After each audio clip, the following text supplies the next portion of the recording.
नमस्ते दोस्तों, mission exam centre पर आपका स्वागत है। नमस्कार। कभी सोचा है कि जब किसी देश पर कोई और हुकूमत करता है तो उसके शहरों का क्या होता है? आज हम सब मिलकर जरा समय में पीछे चलेंगे और देखेंगे कि ब्रिटिश राज में भारत के शहर आखिर कैसे बदले।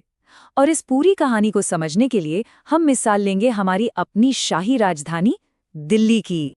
तो सवाल ये उठता है कि जब हुकूमत बदलती है तो क्या सिर्फ झंडे बदलते हैं या फिर किसी शहर की पूरी रूह ही बदल जाती है? सोचिए, उसकी गलियां, उसका बाजार, उसकी पहचान, सब कुछ। चलिए दिल्ली की कहानी के जरिए हम इसी बदलाव की गहराई में उतरते हैं। ये जो तस्वीरें हैं ना, ये अपने आप में एक पूरी कहानी बयां करती हैं। एक तरफ है मछलीपट्टनम, जो 17वीं सदी में एक बहुत बड़ा व्यापारिक केंद्र हुआ करता था, और दूसरी तरफ एक नया औपनिवेशिक बंदरगाह। अंग्रेजों के आने से हुआ ये कि सत्ता के केंद्र ही बदल गए। पुराने शहर कमजोर पड़ने लगे और उनकी जगह ले ली बम्बई, कलकत्ता और मद्रास जैसे नए प्रेसिडेंसी शहरों ने। असल में यही वो शहर थे जहां से अंग्रेज अपना शासन और व्यापार चलाते थे, तो जाहिर है उनके लिए ये सबसे जरूरी थे। और देखिए, इस पूरे बदलाव को समझने के लिए ना एक शब्द जानना बहुत जरूरी है, विशहरीकरण। अंग्रेजी में कहें तो डीअर्बनाइजेशन। सीधा सा मतलब है शहरों का पतन, जब वो अपनी आबादी, अपना असर खोने लगते हैं। 19वीं सदी में भारत के कई पुराने फले फूले शहरों के साथ ठीक यही हुआ। और हाँ, ये जो कॉन्सेप्ट है ना, ये यूपीएससी या पीएससी जैसी प्रतियोगी परीक्षाओं के लिहाज से भी काफी जरूरी है। तो दिल्ली की इस कहानी में हमारा सफर कैसा होने वाला है? सबसे पहले हम देखेंगे कि 1857 के विद्रोह से पहले की दिल्ली कैसी दिखती थी। फिर हम जानेंगे कि कैसे उस शहर का विनाश हुआ। उसके बाद समझेंगे कि कैसे एक नई शाही राजधानी बनाई गई। और आखिर में देखेंगे कि कैसे पार्टीशन ने दिल्ली को हमेशा हमेशा के लिए बदल दिया। तो चलिए सबसे पहले चलते हैं 1857 से भी पहले के दौर में। उस समय की दिल्ली, जिसे हम सब शाहजहानाबाद के नाम से जानते हैं, मुगल सत्ता और संस्कृति का एक बेहद शानदार केंद्र हुआ करती थी। जरा इस तस्वीर में झांक कर देखिए। ये है 1858 का शाहजहानाबाद। शहर की धड़कन हुआ करता था लाल किला और वो आलीशान जामा मस्जिद, और उसकी नसें थीं चांदनी चौक जैसी सड़कें, जहां दिन रात चहल पहल रहती थी। मतलब ये सिर्फ एक शहर नहीं था, बल्कि संस्कृति और कला का एक जीता जागता मरकज था। तो शाहजहानाबाद की आत्मा क्या थी? जरा कल्पना कीजिए, एक ऐसा शहर जो यमुना नदी के किनारे सांस लेता था, जहां अमीरों की बड़ी बड़ी भव्य हवेलियां थीं, तो वहीं दरगाहों और खानकाहों से सूफी संस्कृति की महक आती थी। इसकी पहचान थी इसकी घुमावदार गलियां और शायरों से गुलजार मोहल्ले। ये सिर्फ शहर नहीं, ये अपने आप में एक पूरी तहजीब थी। और फिर आया साल 1857। ये विद्रोह दिल्ली के लिए एक ऐसा विनाशकारी मोड़ साबित हुआ जिसने इस शहर की किस्मत को हमेशा के लिए बदल कर रख दिया।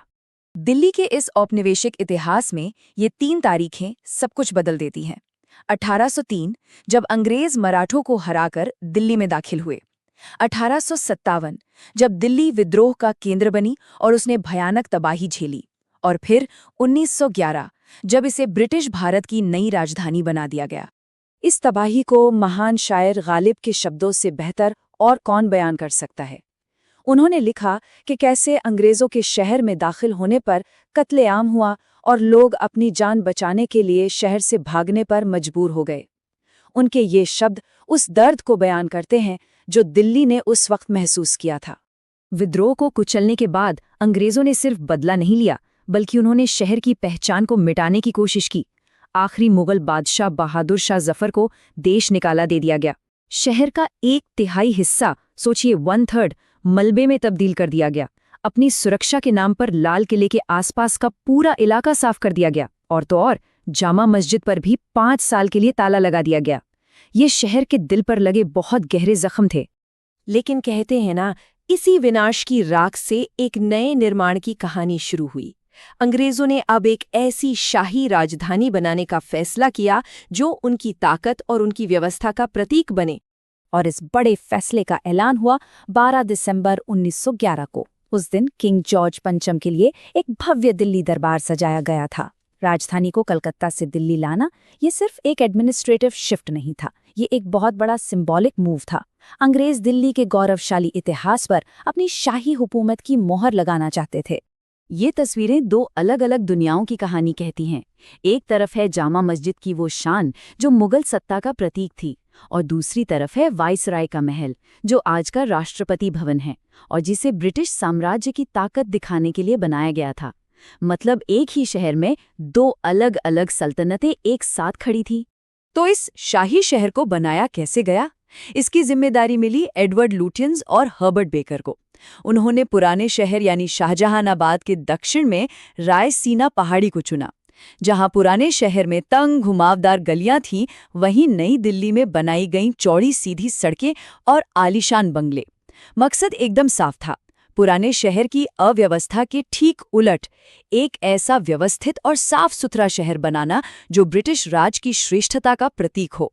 और अब हम इस शहर के इतिहास में एक और बहुत बड़े नाटकीय बदलाव पर आते हैं, यानी भारत के विभाजन के बाद का दौर। अब जरा इस एक नंबर पर ध्यान दीजिए, 5 लाख से भी ज्यादा। जी हाँ, पार्टीशन के बाद दिल्ली की आबादी में जैसे एक तूफान सा आ गया। शहर के करीब 2/3 मुसलमान पाकिस्तान चले गए और उनकी जगह ले ली पंजाब से आए हिंदू और सिख शरणार्थियों की एक बहुत बड़ी तादाद ने। ये एक बहुत बहुत बड़ा डेमोग्राफिक शिफ्ट था। ये तस्वीर उस दौर की असल हकीकत बयां करती है। लोगों को बसाने के लिए बड़े बड़े शरणार्थी शिविर बनाए गए और लाजपत नगर और तिलक नगर जैसी नई कॉलोनियां बसाई गई। इन लोगों ने अपना सब कुछ खोकर अपनी जिंदगी बिल्कुल नए सिरे से शुरू की, और सच तो ये है कि उनके इसी संघर्ष और हिम्मत ने दिल्ली को एक नया चेहरा दिया। इसमें कोई शक नहीं कि विभाजन ने दिल्ली को हमेशा के लिए बदल दिया। खासकर पंजाब से आए लोगों ने शहर के सामाजिक ताने बाने को पूरी तरह से बदल कर रख दिया। दिल्ली की बोली, यहाँ का खान पान, पहनावा और यहाँ तक कि काम काज करने का तरीका सब कुछ एक नई शक्ल ले रहा था। तो दिल्ली की ये पूरी कहानी हमें एक बहुत बड़े सवाल पर लाकर छोड़ देती है। अतीत में लिए गए फैसले, चाहे वो औपनिवेशिक हुकूमत के हों या विभाजन के, वो आज भी हमारे शहरों को किस तरह से आकार दे रहे हैं। जरा सोचिए, अपने ही शहर के सड़कों और इमारतों में इतिहास की न जाने कौन कौन सी परतें दबी हुई हैं। चलिए एक ऐसे शहर की कहानी में चलते हैं जिसकी पहचान एक नहीं बल्कि दो है। एक ऐसा शहर जो एक ही साथ सदियों पुराना भी है और एकदम नया भी, और कमाल की बात यह है कि दोनों पहलू साथ साथ जीते हैं। तो सवाल यही उठता है कि क्या दिल्ली सच में एक शहर है या दो?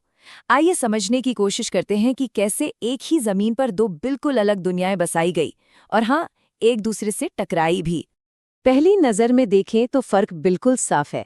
एक तरफ है शाहजहां का बसाया हुआ शाहजहानाबाद, जिसकी गलियां तंग हैं, भीड़ है, और दूसरी तरफ ब्रिटिश राज की बनाई नई दिल्ली, एकदम खुली प्लान की हुई सड़कें। ये सिर्फ दो डिज़ाइन नहीं है, ये तो सोचने के दो अलग तरीके हैं, दो अलग दुनियाएं हैं। तो चलिए कहानी के पहले हिस्से में चलते हैं, थोड़ा पीछे 17वीं सदी में, मुगल सल्तनत की उस शानदार राजधानी में जिसे शाहजहानाबाद कहते थे। ये जो मशहूर लाइन लाल किले में लिखी है ना, कि अगर धरती पर कहीं स्वर्ग है तो यही है, यही है, यही है, ये शाहजहानाबाद का असली मकसद बताती है। इसे वाकई धरती पर एक जन्नत की तरह बनाया गया था, जो मुगलों की शानो शौकत का प्रतीक बने। देखिए, लाल किले की वो शान हो या जामा मस्जिद की वो भव्यता, शाहजहानाबाद अपने आप में एक पूरी दुनिया थी। ये सिर्फ पत्थर और ईंटों का शहर नहीं था, बल्कि सूफीवाद, शायरी और कला का एक धड़कता हुआ दिल था। लेकिन ये दुनिया, ये जन्नत अब बिखरने वाली थी, और वजह थी भारतीय इतिहास की एक सबसे बड़ी और उथल-पुथल वाली घटना। सत्ता का बदलना तो धीरे धीरे हो ही रहा था, लेकिन 1857 का गदर एक ऐसा तूफान बनकर आया जिसने दिल्ली की किस्मत को हमेशा हमेशा के लिए बदल दिया। ये एक बहुत ही क्रूर और निर्णायक मोड़ था। विद्रोह को कुचलने के बाद अंग्रेजों का जो जवाब था वो बहुत भयानक था। उन्होंने सिर्फ शहर पर वापस कब्जा नहीं किया, उन्होंने तो जैसे उसकी रूह को ही बदलने की ठान ली थी। और इसका असर दिल्ली के नक्शे और उसकी तहजीब पर आज तक दिखता है। समझने वाली बात यह है कि ये कोई जंग में हुआ मामूली नुकसान नहीं था। ये एक सोची समझी कोशिश थी मुगल दिल्ली के दिल को, उसकी पहचान को तोड़ने की, उसकी मस्जिदें, उसके महल, सब कुछ। तो एक दौर के मलबे पर अब दिल्ली के लिए एक बिल्कुल नई, एक शाही सोच ने जन्म लेना शुरू कर दिया था। और फिर साल आया 1911। एक बहुत बड़े दरबार में किंग जॉर्ज पंचम ने एक ऐसा ऐलान किया जिसने सबको चौंका दिया। ब्रिटिश भारत की राजधानी अब कलकत्ता नहीं, दिल्ली होगी। और यहाँ से एक नई व्यवस्था का जन्म हुआ। वाइसरॉय हाउस से लेकर चौड़े चौड़े किंग्सवे तक ये शहर आम लोगों की जिंदगी के लिए नहीं, बल्कि ब्रिटिश साम्राज्य की ताकत और उसके अनुशासन को दिखाने के लिए बनाया गया था। हवेली और बंगले का ये फर्क सिर्फ बनावट का नहीं है, ये समाज में आए एक बहुत बड़े बदलाव को दिखाता है। जहां पहले पूरा कुनबा साथ रहता था, सामुदायिक जीवन था, अब उसकी जगह ले ली थी निजी जिंदगी ने, एक सिंगल परिवार ने। तो सवाल ये है कि आज ये दो इतने अलग अलग शहर मिलकर दिल्ली की एक मिली-जुली पहचान कैसे बनाते हैं? जरा 1931 की जनगणना के इन आंकड़ों को देखिए, ये सारी कहानी कह देते हैं। पुरानी दिल्ली में 1 एकड़ में 90 लोग रहते थे और नई दिल्ली में सिर्फ 3। मतलब फर्क जमीन आसमान का था। एक तरफ वो भीड़ भरी दुनिया और दूसरी तरफ खुलापन ही खुलापन। और आज दिल्ली की पहचान इन्हीं दोनों से मिलकर बनती है। एक तरफ उसकी वो ऐतिहासिक रूह है जो पुरानी दिल्ली की गलियों में बसती है, और दूसरी तरफ उसकी वो आधुनिक बनावट जो नई दिल्ली की सड़कों पर दिखती है। सच तो ये है कि एक के बिना दूसरा अधूरा है। तो दिल्ली की कहानी असल में इतिहास की कई परतों की कहानी है, और ये सवाल आज भी कहीं न कहीं हमारे जहन में रहता है कि इसकी असली पहचान आखिर है क्या?